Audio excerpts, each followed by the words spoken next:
essential. Seeking help from Allah. Ihdina as-sirat al-mustaqim. Guide us to the straight path.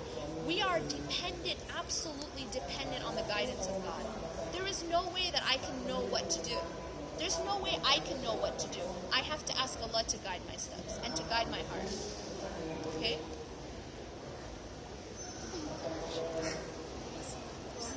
My question is, as a woman, like, how do we avoid ourselves from having the past experience affecting our current decision? Past experience affect your decision? Sometimes past experiences, how do we make past experience not affect our decision? Sometimes past experience actually teaches us, and there are lessons that we can learn from past experience that are essential in our decisions. So it's not like you should just ignore the lessons you've learned from past experience. I say we learn from our past experience, these lessons, but at the same time, don't let that paralyze you.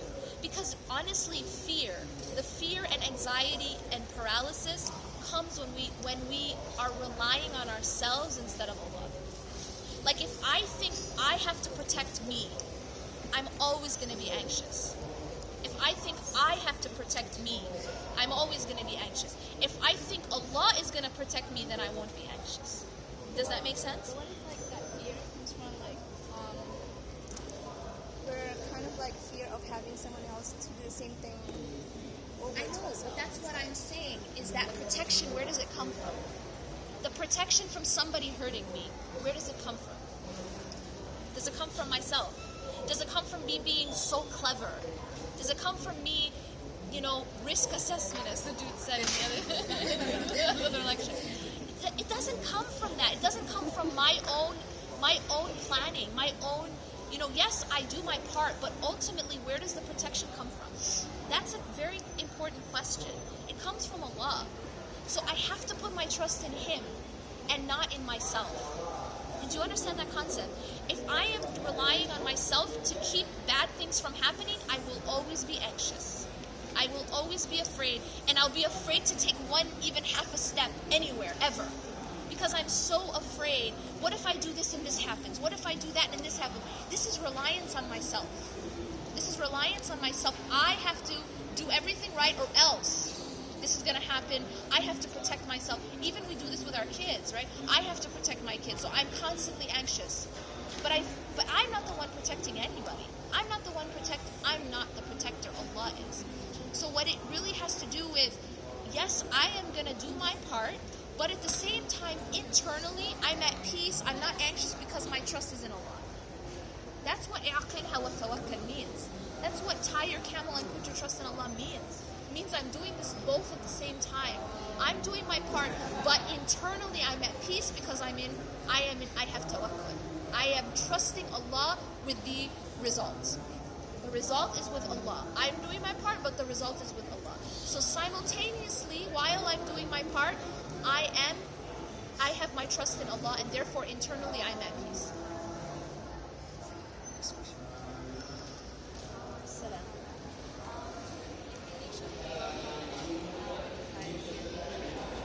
How to explain this concept to children or to teenagers who cannot yet grasp how to really do this? So she's asking, how do you explain this concept of tawakkul to children and to teenagers who aren't yet? It really starts with teaching kids from an early age where things come from. Okay, so for example, simple example, kids, they get hurt when they fall and they get hurt when they're little, right? Or always that happens. Or they get sick. Telling them, so they fell and they got a cut and they're bleeding. But then, in a few days it heals. You need to point out to them, who healed you? Allah did. When you're sick, when they're sick and then they get better, who made you better? Who cured you? Allah. Say Alhamdulillah. So it's pointing out, it's making a connection back to the source in the eyes of the child. When they get something that they want, reminding them who was the source of that money that they bought. That, you know, they got a toy, right? Who gave us the money to be able to buy that toy? They have a food that they like, right? Or they go outside and they see, you know, the moon, the full moon. Who made that? And always bringing it back to Allah. It's really about bringing Allah, you know, into the conversation in everyday things. That's how you then are able to put your trust in Him. Because you see that He's the one making everything happen, right? So if you know He's the one making everything happen, how could you not put your trust in Him? When you know He's in charge, you know? It's like if you know that there's a specific manager, and that manager is in charge of everything in that organization. Well, you're going to go to that manager when you need something, right? And you're going to trust that manager because you knew that that manager is the one taking care of everything. So trust is based in the knowledge that Allah is in charge, that Allah is the source, that Allah is the one who controls everything. So the more you can build that, the easier it will be to trust.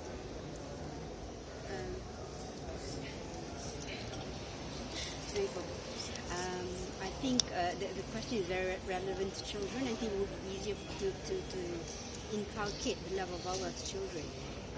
I would like to know what's the best way to inculcate that for adults who knows about Allah but not deep enough or internalizing or even practicing or Love of Allah. and these are adults of it can go 40s, 50s, 60s. So how do I help them to So she's asking, how do you inculcate love of Allah like for adults? Like if for kids, you know, you teach them as I mentioned, but for adults, the answer is know Him. See, because the more you know Him, the more you love Him. It's automatic. The problem of why we don't have enough love of Allah is because we don't even know Allah. We don't know Him. In other words, our relationship with Him is superficial. It's based on rituals. Like I read the Quran but I don't understand it. I pray but I don't know what I'm saying. I know that there's a concept of the hereafter but I don't really make it a part of my everyday life. I don't really think about it. So this is why we don't have enough love of Allah, is because we don't really know Him. Just like the Prophet ﷺ, why do we not love him enough? Because we don't know him. We don't know who he was, sallallahu alaihi wasallam. So the answer, the solution is know him. The answer is get to know him. Get to know Allah. Get to know the Prophet ﷺ. And when you know, and the more you know, the more you automatically love. Okay? So it really, how do you know Allah more? Read his words. Don't just read, understand. When you're praying and you're speaking to him, know what you're saying. That's how you get to know him more. And when you start to know Allah more, you start to see how Allah works in your life. So your life becomes more like a constant conversation with Allah, right? Like a constant, sort of like a giant classroom, okay? Where everything in your life is Allah teaching you, Allah training you, Allah raising you. You know, Allah developing you in the things that are happening in your life. So you begin to see Allah in everything. You missed your plane, you see Allah in that. Yeah? You got something you wanted, you see Allah in that. You start to see Allah in everything when you start. That's what, when you train the heart, right? To start to see Allah, not just in when you read the Quran, but even in everything that happens in your life. You start to see his attributes. Learn his attributes and then start to see them in your life. You know? And this is a whole other discussion, of course, but when you study his attributes and you realize everything that's happened in your life is a manifestation of his attributes. Everything is a manifestation of one of his attributes or more. One or more of his attributes. Everything. Like the fact, for example, that we're all together right now. He is Al-Jami'. He's the one who joins people. He gathers people together. He is one of his attributes. And you know what? This is a gathering, and there will be another gathering on the hereafter, on the Day of Judgment. These are all. Everything is an attribute of Allah Subhanahu wa Taala. When you want something to happen a certain time, and it doesn't happen at that time, it happens at a later time. He's Al-Mu'akhir. He's the one who delays things. And every single thing that happens is a manifestation of this attribute. But you have to start to know Him to be able to understand. Allah is showing Himself to us. But some of us, we just don't recognize it.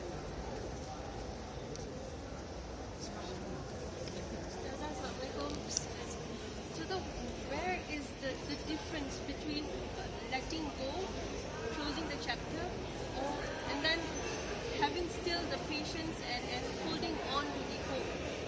You know, it's sometimes we always think that, okay, that is it, we had enough, and we are closing the chapter, we are letting it go, and we are going to move forward. But then, okay, you know, we keep on like falling and say, okay, it's all right. Maybe we should push harder. We should do more effort and holding to the hope. You know, it's in every aspect.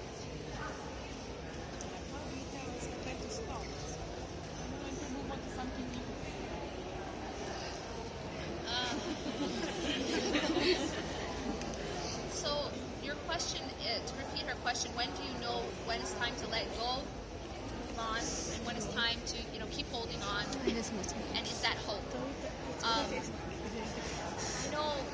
Letting go, like letting go is ultimately an action of the heart, internal, and you can let go of something internally and leave it to Allah.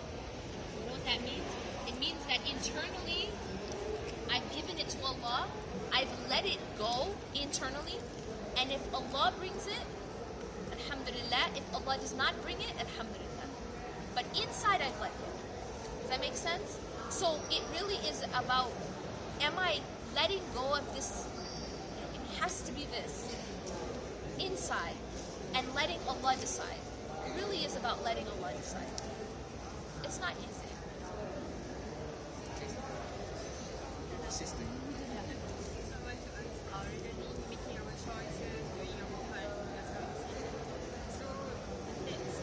Sometimes we don't know how maximum we can affect this to maximize our effort also, and then you very important.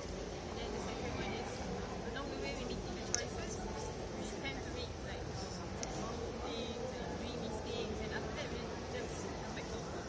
So can you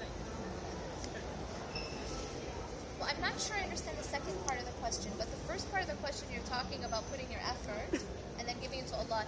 One thing to keep in mind, it's not about putting in my effort and then giving it to Allah. We have to give it to Allah from the beginning, but putting in my effort at the same time, and that makes a difference. So even while I'm putting in my effort, I have to realize that it is already given to Allah. Like inside, I've given it to Allah. Outside, I'm putting my effort. Do you see what I'm saying? The problem is when we are putting in our effort and we aren't giving it to Allah. No, I want it this way. I want it this way, you know?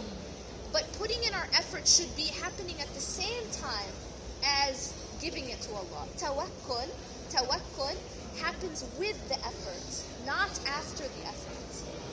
So that statement, i'aqilha wa tawakkal, tie your camel and put your trust in Allah, does not say tie your camel and